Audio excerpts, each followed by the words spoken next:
All right, mate. Yeah, welcome to the group first off. And let's take a look at EOS here. And sorry for the late reply. I was sleeping when you messaged, and it's my girlfriend's birthday today, so I've just got a very busy day.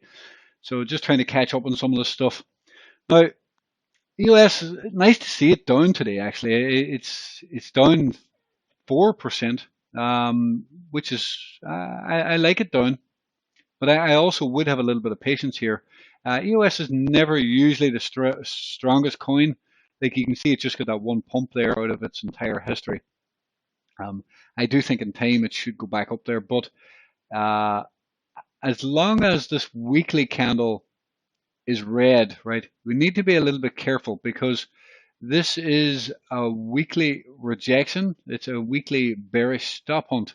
So we just need to be a little bit careful on this because it's flip red. Now, it's also red on the 2-week candle as well.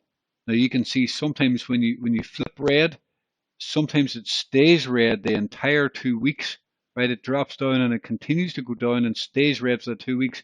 You can see when this candle here flip red, it stayed red for the entire 2 weeks and got a big pullback actually. And then at the end of the 2-week candle, then the next 2-week candle was the time to buy it.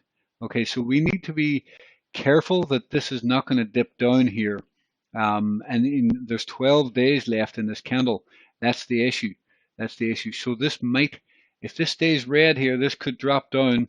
And the buy on EOS might not be for 12 days. And in 12 days time, because the time factor in the markets is extremely important, and this could stay red, for a considerable period of time. So I say that to you, just to help you and make sure you don't FOMO into it. I could be wrong on it. Maybe we'll form a large wick like this and pop right back up. That's a possibility. But I only say it to you to just make you understand that it gets risky when you're buying down here. Sometimes it can continue down because you're red on the 2-week. You're better to be buying green candles, for example. You see here last week when this flipped green, you can buy last week on a 2-week candle when it flipped green, and then you can be buying and it moves up. Sometimes when you buy on the red candle, it can keep dipping. Sometimes it finds it hard to get the strength again. Now, of course, this could be a wick, and we could flip up and turn green again. Okay, that is a possibility, but it's just good to understand that. So today we are also red. There is no need to be buying this today because it's a bit of a knife catch, right? It's not the safest way to buy it.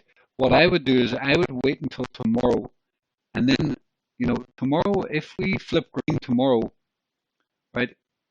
No need to FOMO buy this today, but if it flips green tomorrow, you could look to get long.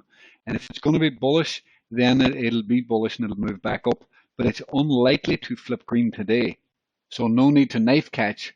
Just in case, what if you open up tomorrow and then you have another red candle? You don't want to be buying into the red candle because it could continue lower. What if Bitcoin rolls over today or tomorrow, and then you're stuck here and price rolls over tomorrow? Always best to try and be safe in the markets. At this point, it's still green on the month, and it still looks pretty good, right? Overall, it looks pretty good. That's all I'm saying. Here, in a way, kind of looks like this candle, and it did dip a little bit more off, but it continued to the upside. The retrace and the bounce lasted for 3 or 4 months. So I'm not saying that this is going to crash or anything here. It actually looks okay and looks pretty good overall. What I'm saying is, if it does dip more, it might actually be a very good buying opportunity. Another way of playing this is next month. If next month, and that's 14 days away, so of course you don't really want to be doing that. It's well, you can do that, of course, but it may want to flip green on a new month. Like this candle is very similar to this in a way. If this dips off a little bit more, it could well be a good buying opportunity. Then next month we could continue that ascent back to the upside. Price will want to come back up. Here's a major resistance point. Price will probably want to come back up to test this level, I think, at least.